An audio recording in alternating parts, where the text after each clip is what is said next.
तो Indian market आखिर कहना क्या चाह रहा है? चलिए इन सिग्नल्स को डिकोड करते हैं और समझते हैं इनका मतलब। पिछले 10 साल से मार्केट में अजीब सी शांति है। सवाल यह है कि क्या यह तूफान से पहले की शांति है? सोचिए, 1980s के बाद से इतनी लंबी स्थिरता कभी नहीं देखी गई। यह आंकड़ा अपने आप में बहुत कुछ कहता है।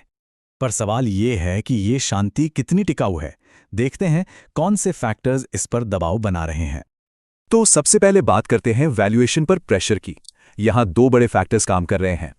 देखिए, 2025 के पीक से टैरिफ भले ही कम हुए हों, लेकिन 2023 के मुकाबले ये अभी भी काफ़ी ज़्यादा हैं। इसका सीधा असर मैन्युफैक्चरिंग जैसे बड़े सेक्टर्स के मार्जिन और कंपटीशन पर पड़ रहा है। इंडिया का वैल्यूएशन प्रीमियम अब लॉन्ग टर्म एवरेज से भी नीचे आ गया है। मतलब रिलेटिवली ये अब ज़्यादा आकर्षक दिख रहा है। रिपोर्ट कहती है कि स्मॉल और मिड कैप स्टॉक्स में एक बड़े बदलाव की शुरुआत हो चुकी है, जिसे डी रेटिंग कहते हैं।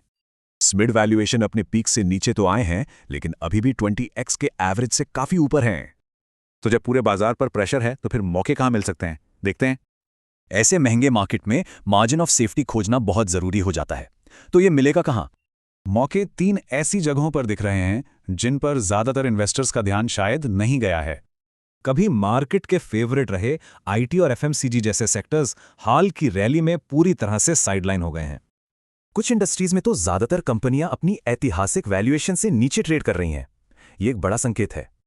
अब एक और चौंकाने वाली जगह पर मौका बन रहा है, और वो है इंडियन गवर्नमेंट बॉन्ड्स। यहां दो बड़े सिग्नल हैं। पहला, इन्फ्लेशन पिछले 50 सालों में सबसे कम है, और दूसरा, सरकारी उधार भी कंट्रोल में है। आखिर में बात करते हैं सोने चांदी की। क्या ये सेफ इन्वेस्टमेंट है या फिर एक महंगा रिस्क? मजे की बात यह है कि गोल्ड और सिल्वर दोनों ही अपनी फंडामेंटल वैल्यू से कहीं ज्यादा महंगे दिख रहे हैं। गोल्ड टू सिल्वर रेशियो भी यही कहानी कहता है।